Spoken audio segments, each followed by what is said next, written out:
Good morning and welcome to Collider Dailies. I'm John Aljets, and joining me today is. Maggie Lovitt.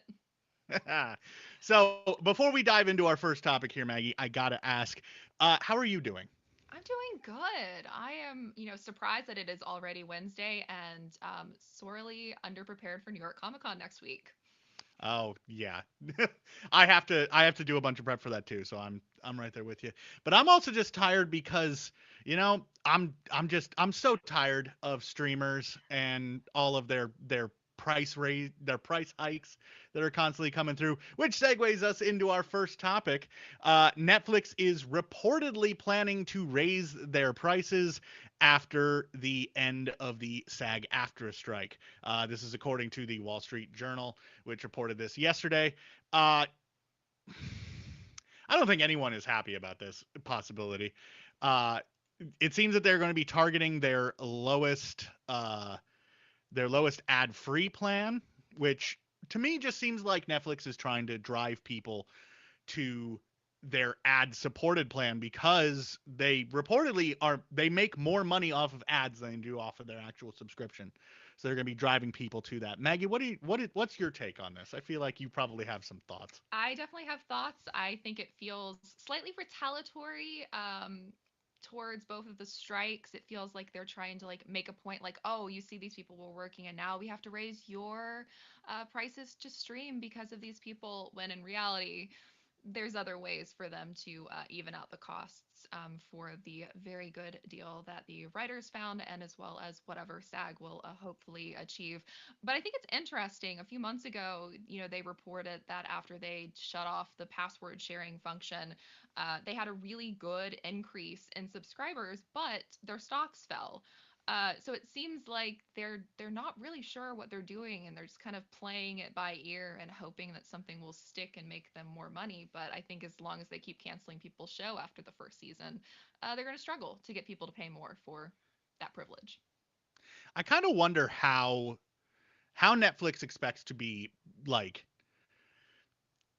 public perception is not great when It's it not. comes to a lot of the big streamers, and it seems like Netflix is kind of suffering a lot of the worst of that. They aren't exactly handling things well. They haven't obviously they're one of the struck studios, so right there's not great perception, and just having something like this come in so obviously in response to the end of the strike just seems it's a very bad look. It is. And it's interesting too because Netflix is, the architect behind streaming as it is today, but it seems like they have started lagging behind everyone else. You have Apple TV with these like gorgeous high profile sci-fi series that are just really rolling in lots of like interest. You have Prime with all of their various different, series and fantasy shows and dramas, and Hulu, and just kind of go down the line with all the other ones, and they're not following this lead yet. Maybe tomorrow we'll get a news that everybody else is going to try to hike their prices up as well. But Netflix just seems to be struggling, and as a whole, with what they are as a streaming. At what point do we as consumers realize that we're basically just falling into the same problem that we fell in with cable packages, Hmm. where we're just paying through the nose for all this content and all of the benefits of the streaming platforms that they kind of the whole idea behind the business model when it was first introduced is gone. Hmm. Like at what point do we just I mean, it's not really like there's any sort of real option otherwise, but it's kind of just It's it's getting to strange. be a little It's ridiculous. very strange. And I would love to see Netflix, if they're really struggling to retain, their viewers or whatever they're needing, that's causing them to want to raise prices. Instead of increasing prices, maybe they should try different rollouts weekly. That might encourage people to keep a subscription for a longer amount of time because they're engaged in something, and then it builds up the hype. It helps with the marketing. It gives shows like actual strong numbers because people don't have to binge it in a 48-hour window for it to maybe get renewed for a season two. And so there's a lot of ways to like rebuild that trust with its audience, that isn't, hey, give us more money, we're still going to cancel your shows. And Netflix is like extra bad about Hmm. canceling things. Like They're it seems like more than terrible. any of the other big streamers, they tend to just drop stuff for no reason. And a lot of it is usually chalked up to the fact that they put very little into actual marketing. They assume that like word of mouth is enough to make a show, like worth their money. But then they turn around and they tell people, oh, you need to watch the entire series in one sitting or like one 48-hour window. And if word of mouth is what's helping a show get out there and be marketed, then they're not going to be able to do that first thing. So it's Maybe very strange. maybe that is why Disney Plus seems to have a more positive reputation Hmm. among streaming platforms is because when they release, a show like Mandalorian or Ahsoka, which we're going to talk about here in a little bit, it is on a weekly basis. Hmm. I know that myself as a consumer, and maybe it's just because I don't have a lot of time during the week, having that weekly rollout is kind of nice because, as you said, I don't have to worry about binging an entire series all at Hmm. once and still be able to be a relevant part of the conversation. Hmm. Uh, but I don't know. Yeah, I and just I I mean, Disney Plus is even trying to be event television again, kind of following the leads of, hey, let's release something in the evening where people can watch it if they want to, can watch it tomorrow and still kind of be part of that conversation, which seems like they're listening to consumers, which, tiny clap for that. So I don't as know. they raise their prices starting, Yeah. I believe, next month, or maybe it's later this month. I can't exactly remember. Um, but anyways, moving on to more like positive discussion. Let's talk about the new image that was released for Joker 2 by director Todd Phillips. He put out a post on Instagram yesterday that was just a image from Joker 2, and we aren't showing it. Sorry, just go look at his Instagram to actually see it, or go over to Collider. We have it on the site. It's just an image of Joaquin Phoenix standing in the rain, and it's very very evocative of some previous films, as you pointed out in our little pre-discussion there, Maggie. Yes, it definitely made all of us think of Singing in the Rain. And it's such a fun little allusion to the fact that this Joker sequel is going to be a musical, which is, it's a novelty. It's a kind of a stark departure from the first movie, but everything that I've seen so far actually has me interested in Joker 2 as somebody who loves musicals. Now, how much do you want to bet that they're going to play the musical element of this film off as part of his psychosis? I have a pretty like strong feeling that's going to be what we end up seeing, and it would be interesting if we had something like wherever he is, dealing with his psychosis, if he's watching musicals and then like fantasizing about how his life could be like them.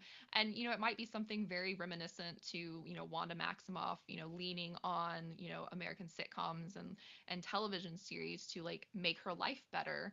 And kind of seeing something similar to that used, I think it's a fun storytelling device. And I feel like a lot of audiences resonate with seeing films that they already relate to and they already love being used as a basis for news storytelling. And you mentioned the allusion to Singing in the Rain that you kind of see in that image. The first Joker had a lot of like sort of subtle, I don't want to say references, but homages to a lot of like classic like 70s crime films and things of Hmm. that nature, a lot of Scorsese stuff. If if they're going to do something similar with Joker 2, what classic musicals would you like to see them pay homage to throughout the film? Oh gosh. So this one isn't technically, I don't know if it's, I guess it's a classic now, but I feel like Moulin Rouge could really fit the vibes of Lady Gaga Oh specifically, yeah. and that Harley Joker dynamic could be really fun to see it kind of like played with in a positive light because it's not a positive relationship, but playing with that kind of high, especially since it's set in France and the title and it all kind of fits together. But that's like one of my favorites. But there's so many good ones. I mean, how funny would it be to have something like Music Man related, which you wouldn't ever remotely picture connected to the Joker? But there's just so many. Do you have a particularly favorite musical? I know you've done some theater in your background. Uh So my favorite musical of all time is one that I cannot imagine that they will ever reference in Joker 2, and that is Paint Your Wagon. Oh my Um, gosh. I love Paint Your Wagon. Unironically, I enjoy that movie. Also, like, of course, everyone loves Sound of Music, and if Yeah. they're going to reference previous musicals, I feel like there has to be at least a little bit of something there. Maybe Joaquin Phoenix will be running through a field of flowers as he sings There you about go. something. I don't know. Maybe Uh, Les Mis, Fans of the Opera, Wizard of Oz. There's some stuff to play with there. there's a lot of stuff that could be done there. I will say that I feel like I'm a little bit more excited for the Joker sequel, Hmm. whose title I'm not even going to attempt to pronounce. Uh, I feel like I'm more excited for the Joker sequel than I was for the original Joker. Uh, I that movie, I went into it opening weekend. I watched it. I enjoyed it. But as I was walking out, I was like, that was a great film that I'm never going to choose to watch again. It's just so emotionally draining. Yeah. And I I feel like this one yeah, will I feel the probably be same the way. same way. Very much. Yeah. Yeah. Saw it once. I was good. Don't know if I'll watch it again before I see this one because this one feels like such a different Yeah. film that I don't know if you need it. I would be surprised if there's like things that you need to rewatch Joker 1 to get for Joker 2. It's one of those things where it's like, okay, you know what happened in Joker 1, you're going to be fine going into Joker 2. But we'll see. I guess we'll see when the movie comes out. It is scheduled to be released actually exactly a year from now, Hmm. October 4th, 2024. We'll see if that comes to be. You know how Hollywood is; they're constantly moving things around the schedule. It would make sense for them to release it exactly a year because I believe that this is also the It anniversary of is. the first Yes. film's release. I believe Yeah, yesterday was the anniversary. Yeah. yeah. So it would make sense for them to be releasing it around this time. But uh, yeah. Okay, so moving into I don't really have a segue for this, so we're just gonna move into our last into our last topic for today, which is talking about Ahsoka season 1 finale. Before we get any spoilers, I'm gonna try to not spoil anything, but Same. before we get into even the territory of talking about the finale, uh, Maggie, you want to give your just general thoughts on season 1? So it had a lot of moments that I enjoyed. I think the cast is phenomenal. I really love Natasha. I really like what we saw from Mary Elizabeth. I think Rosario does a good job with what she is given to work with. I ultimately had a lot of issues with the scripts, the dialogue, which often felt very stilted and not very Star Warsy sometimes because we do get like really good emotion from some of the more recent series, some of the more recent movies even. And I felt like that was really lacking in Ahsoka. And, you know, to Dave's credit, to some extent, I love what he has done in short form animation stories when he has like a room full of people and a lot of other voices involved in helping to kind of cultivate ideas and elevate them to like their greatest potential. And I often found that that wasn't the case here, where he was very much kind of the only man in the chair coming up with these stories. And I felt like a lot of the scripts felt like the first draft that was then put directly on screen. And the stuff that helped to elevate it was seeing the different directors and how they approached, Star Wars and the way that they kind of viewed the universe. Helped to improve some of those episodes, but I'm hopeful that maybe a future season 2 will have more voices involved. It can never hurt to have more ideas in a room. So yeah, it was kind of like where I was. I don't regret watching it. I just wish that I watched like the second drafts version of it. Yeah, I get a lot of your points there. Um, I I definitely I liked the season. I enjoyed it. I had a lot of fun with it. But for me, I don't know how much of my enjoyment came from the story that was actually being told Mm-hmm. versus being a fan of Clone Wars and Rebels and and having that excitement of seeing it all in live action. Mm-hmm. Um, but whenever I watch a Disney Plus like series, be it Star Wars or Marvel or whatever, at the end of it, I always ask myself, did this need to be a show, or could this have just been like an original movie? Mm-hmm. 2 hours, we're done, we're out. Something like Andor, I feel like that fit a TV series really well. I agree. Uh, Obi-Wan should have just been a 2.5 hour movie and called that square. Didn't need to be a television series. I'm a little torn though on Ahsoka because I feel like it could work. It could have worked as a film, Hmm. but there was enough there was enough background lore, there was enough character development that it existing as a television series wasn't a negative. Yeah. Instead, with Ahsoka, I find myself asking, is there a reason why this is a live action series and not just another season of Rebels? That's kind of where I was, and I sometimes wondered if we would have gotten better emotions.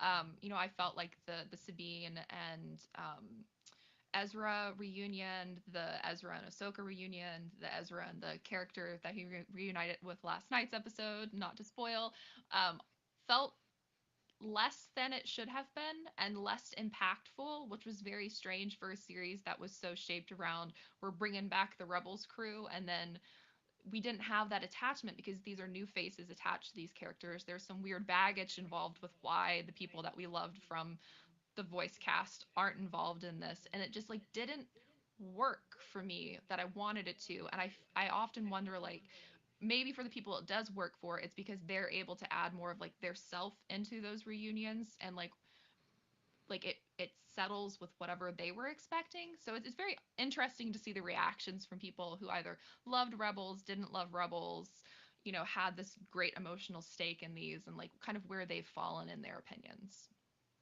Yeah, and especially with the way that the finale kind of panned out, we're gonna Mm-hmm. get a little bit, just a smidge Which, more spoilery here. So if you haven't seen the episode, this is where you get off.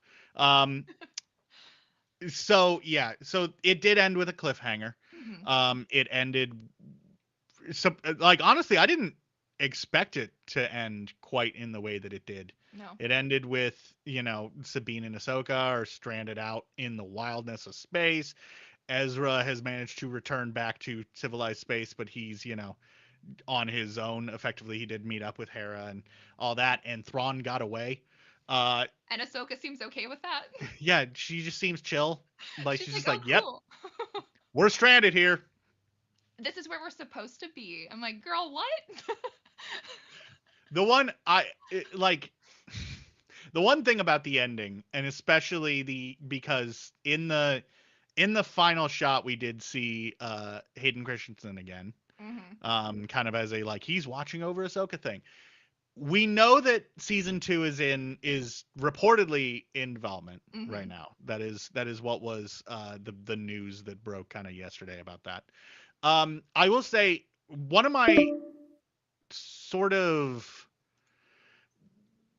something that I enjoyed about season 1, but at the same time also I kind of hope that season 2 avoids this, is the reliance on Anakin. Yeah, it was very strange. It felt very nostalgia gimmicky Yeah. in a weird way. And I hate to say that because I am ride or die for Anakin Skywalker and Hayden Oh yeah. Christensen, but I was like, one appearance was fine. I didn't need the Return of the Jedi 2004 special edition vibes from the ending of this. I just I to me, because like here's the thing, I with season 1 having Ahsoka showing us, her dealing with, sort of the unfinished business with Anakin Skywalker that she has, like cool. I hope that going into season 2, that's not as much of a constant. Mm-hmm. Because like I feel like Ahsoka needs to be able to stand on her own as her own character, and her having this Anakin Skywalker shaped baggage is going to kind of stop her from being fully realized. Especially If that when makes any she sense. was able to stand on her own as a character even when Anakin was right there. Yeah. Like that I agree completely on that. It was very strange. And I think my wish for season 2 is that we don't rely upon the mystery box ambiguity. I think, we've seen enough of this season to see where it has now possibly potentially derailed plans for season 2. because, unfortunately and tragically, Ray Stevenson passed away before the series premiered, and now we're never going to see really where that character was going or what those motivations were. Obviously they're probably going to recast. But there's a lot of moments that we missed getting to see because they kept everything so close to the chest. It's cool with the Mortis god, you know, carved figures, and all of that is really cool, but you don't understand the motivations of why he got there, and now we're left with maybe 3 years until we see season 2 or get any sort of like finality of why. And that's Yeah. really frustrating, and it kind of falls into like the trope that a lot of MCU movies and TV shows have also suffered from, which is the let's keep everything as ambiguous as possible so we see how fans react and decide how to pivot. And I think that's a really frustrating style of storytelling because it you should be able to entertain the people who are watching right now, not the people who are going to like yell on Reddit. So it's I'm hopeful. I want to believe it'll be better with season 2, so fingers crossed. Well, that answers my closing question, which was going to be, are you going to watch season 2? Are you at all excited for where the story could go? I'm excited to see things for Sabine and Ezra specifically. Not really anybody else. I would like to see Shin's, story actually have something beyond just staring meanly. And like I think that the actress is really talented.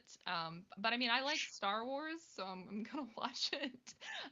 She But does. I will say that actress does staring meanly she's so good. super well. I want to know if she had to do like an audition with an actual monologue, or if she just like glared at the camera and made you feel tiny. 'Cause she I could feel like do it. that's like, yeah. I mean, There's something for Cameo. She can sign up for Cameo and just like glare at you. oh, she would make so much money So doing much that. money. That would be so. I'd get one. Just send it to my brother. It'd be Yeah. brilliant. I mean, look at all the things that Baldur's Gate 3 voice actors are making on Cameo. I was waiting. I was waiting for it. I'm surprised it took us that long to get a mention of Baldur's Gate 3 into the episode. But anyways, that is where that is where we are going to leave things today.